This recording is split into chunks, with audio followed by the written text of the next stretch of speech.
Drinking, being drunk. It's a basic part of every person's maturing. Some people stop after they graduate from high school, and for some people that's just a beginning. Through my many years of experience, I will tell you about my 5 stages of drunkenness.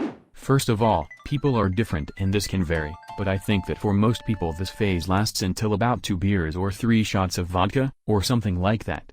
You start getting involved in various topics, some of which you even start. This lasts for a relatively short time. Actually, by the time you need to pee, the phase is over. Stage 2. You stand up and start going to the toilet. The first thing you notice is a slight motion blur and a feeling of increased ping in the brain. When it comes to peeing, at this stage you don't want to draw attention, so that it doesn't appear that you are the first to enter this level. With that, you are peeing at the edge of the toilet. Your stomach feels ready to continue your journey. This is the time when you can still decide whether you take the red pill and grow up from boy to man, or take the blue one and spend the rest of the evening scrolling through TikTok. If you act like 98.69% of people, congratulations, you are entering stage 3. You no longer think about how much you drink, but how to stand out from the others. And of course the level of self-confidence slowly reaches its peak, while the level of shame ceases to exist. A raised stone is also one of the early symptoms of this phase. Somehow you become the most communicative person in the environment. You start conversations with the chicks you see for the first time. Shortly after, need for the peeing arises again, and at this moment you let everyone know that you are going to the toilet. On the way, you get comments about your not-so-steady walk. The moment you enter the washroom, your brain loses track of time.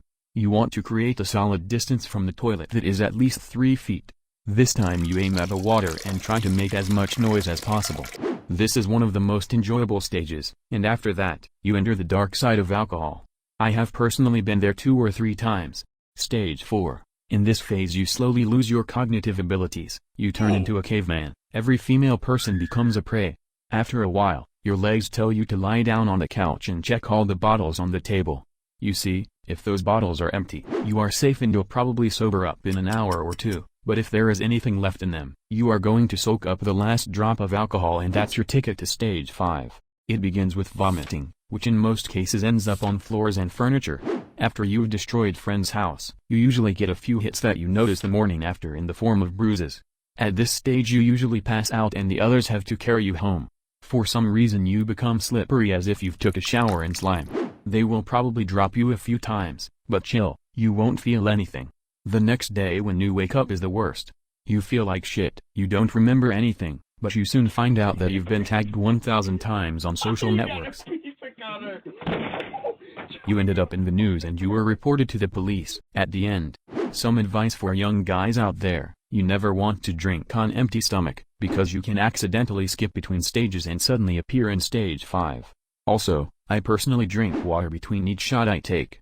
This can be your lifesaver for the mornings after. Alcohol can be your best friend or your worst enemy, so drink responsibly please.